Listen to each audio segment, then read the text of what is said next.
Alright, so lastly, the weird thing about my dad, there are two aspects of my dad that I find incredibly weird. The first thing is the phone thing. When my dad's on the phone, he goes into every freaking room. He has to make sure that everybody knows he's on the phone. Like, his phone conversations can start in his room, they will end inside the washing machine in the basement. Like, if he's on the phone in his room, he'll go and mess his room, he'll come out, go in his room, come back out, come in my room, come out, come in the bathroom, come out of the bathroom, come back in my room, go downstairs, go in the living room, come back upstairs in the living room, go to the bathroom, go back to the bathroom, go in the dining room, come back to the living room, go in the porch, go outside, walk around the house 3 times, go in the basement, come out of the basement, walk around the basement 5 times. It's like, he has all this shit. Like, I guarantee you, we're gonna have a Mr. Magoo moment where I'm gonna accidentally leave the door open, and then my dad will accidentally be on the phone and walk right out, cause all this chaos and not know. Like, he'd be walking across the street, all these cars are swerving, crashing, all that shit. My dad wouldn't know. He'd go into the construction. You do like the whole Pink Panther, Mr. Magoo thing, where he walks on construction site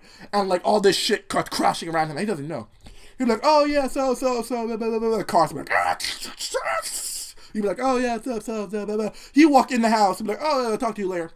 You know, turn on the TV, it'd be like, today at 7, a guy on the phone destroyed all of New York just by walking. You're like, oh, that's weird. That's crazy, gosh darn world. The last thing I found weird about my dad is that he goes through phases. My dad goes through phases. Like, as far as I remember, he went through a hip, like, trying to be, like, hip and cool phase. He went through a mechanic phase, and now he's going through a painting phase. Like, he believed that he was a mechanic just because, he still doesn't now, believe that he's a mechanic just because he watches a car show. Like, he would watch a TV show where a guy fixes, like, a tire for a car, and he believed, I'm a mechanic now. Like, he was like, oh, I don't need to go to, like, college, I don't need to go to all these classes to be a mechanic, I want the TV show on how to do this, I can do this. It's like, that's not how it works. Like, he had a welding phase where he went, like, saw the show about welding, and then all of a sudden, he's a welder. He's a professional welder. I'm like, no. That's not how it works. No. Like, imagine that, though. Like, all you gotta do is watch a TV show, and you're automatically in the profession. Like, if I want to be a doctor, all I gotta do is watch an episode of Dr. Oz, and I have, like, a doorbell, like, ring. I answer the door, like, hi! Yeah, I heard you just watched the first episode of Dr. Oz, so here's your license, here's your doctor's, like, mask. You're now officially a surgeon. Congratulations! Imagine that works! Like, no! Like, no. You're not a mechanic just because you watch a TV show. That's not how the world works.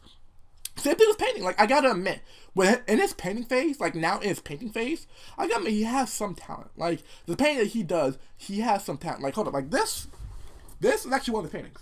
Like, this is actually one of the ones that he did. I'm not gonna lie, it's freaking, like, impressive. Like, it's very impressive, like, what he done. But the thing is, it's a little bit less impressive because he'll copy it. Like, he'll watch, like, shows like Bob Ross and all these painting shows, and he'll copy what they're doing. Like, he'll say, oh, do, like, a strivel of here, and you do that exact same thing. And, like, and then he'll come out looking with this, and then if you go on the TV show, they made the exact same thing. And, like, oh, and that's how you do, like, a midnight stream, or that's how you do, like, a cabin, in a warm summer evening. Like that's how you do that. And you pass it off, like, oh, yeah, look, I'm a master painter. Like, oh, I'm Picasso. I'm like, Dad, no, no, you're not. No, you're not Picasso. Like, don't compare yourself to Da Vinci. Like, no, don't compare yourself to Da Vinci. Like, no, I'm pretty sure Leonardo da Vinci did not have, like, Bob Ross to help him out. I'm pretty sure when Leonardo da Vinci did, like, the Mona Lisa, I guarantee you he didn't have Bob Ross be like, all right, now what you want to do? You want to have take a little brown, and, like, you want to have a little brush right there to the hair, like a little right there to the hair. I guarantee he didn't do that. No. What he had was an actual woman sitting in front of him, a freaking canvas and paint. That's literally all he had. He didn't have Bob Ross help him out. Like, my dad is absolutely, like, Bob Ross is, like, his role model. Like, he praises Bob Ross. I guarantee you, like, Bob Ross to my dad is like Justin Bieber to like a 12-year-old girl. Like, I guarantee you, he'll go to Bob Ross concert and he'll be like, oh my gosh, Bob Ross, oh my gosh, use the green paint, ah! Like, that'll legit be my dad. If you ever go to, like, a Bob Ross concert, that'll legit be my dad. I'm just like, really, like, he's also a little bit of a hoarder. Like, a lot of these paintings, like, they're taking up a lot of room in the basement. I'm just like, Dad, why don't you just sell them? Like, hey, you're doing all these paintings, they're kind of cluttering the basement. Why don't you just, like, sell them? Like, because this is New York. You go to any corner, you can sell just about anything. Like, I guarantee you, if I take this controller If I go right down to the corner, I'd be like, yo, controller, $30, working PS4 controller. I guarantee you, by the end of the day, somebody's like, oh, right here, PS4 controller, right here. I guarantee you, I'll sell the PS4 controller real quick. If I go to the corner and have a pen, I'll be like, pen, 2 cents, pen for sale. They'll be like, oh, pen, right here. I guarantee you, I'll be selling the pen. Like, why don't you go to, like, Central Park or Times Square, set up your own little kiosk, and just start selling these? Like, go to, like, any, like, artistic, like, event. Go to, like, Central Park. And it's like, no. How about this? Why don't you go to Central Park? And then, like, paint, like, the lakes, or, like, paint, or, the trees. Like, actually go to Central Park and start painting, like, the images of Central Park. Like, paint from the trees on the far Central Park, and have some of your other paintings on display. And, like, I guarantee you, that's gonna rank up, customers. That's gonna rank up a lot of people. People are gonna be like, wow, look, he's painting, like, he's painting in Central Park. That's amazing. Wow, like, hey, I might, paint look good. I actually might want to actually, take one of his paintings. I actually might want to put them at home. Like, I get, why does he do that? But now, he wants to be a hoarder. He wants to be a little bit of a hoarder, but, like, I guarantee you, if my dad watches this video, he'd probably be like, oh, that's a smart idea. I'm gonna do that. I'm gonna exactly do that. Here it is. So that's it, guys. That is the good, the bad, and the weird aspects of my dad. Leave in the comment section, what are your good, bad, and weird aspects of your dad? Like, what's, like for your father, what are the good, the bad, and the weird aspects? So, to all the dads out there, happy Father's Day. And all the future dads out there, happy also Father's Day. Oh, shit, like, think about, like, for me, when I become a dad, I'll be kind of cool with that. I'll be like, video games every day. You can eat Hershey's in the morning, like, you can have candy in the morning. I'll be that guy, Dad. I'll be like, I'll be like, you want grilled cheese, in the morning? I got you. You want pancakes at night? I got you. I'll be that guy, Dad. I'll be the kind of dad that play a game with you. Like, if you're playing Call of Duty, I'll be like, yo, son, pass the controller. I got you. I got your back. I got your back, son. Let's do this. I got your back, son. I'll be that kind of dad. Thank you so much for watching. Happy Father's Day. Happy Father's Day again. Don't forget to click that subscribe button. Because you don't want to miss out on what's coming. So June and July, that's good. Oh, I don't want to spoil it, but a lot of fun stuff is going to happen that month. A lot. So thank you so much for watching. Happy Father's Day. And to all of you out there, have a pleasant, amazing Father's Day.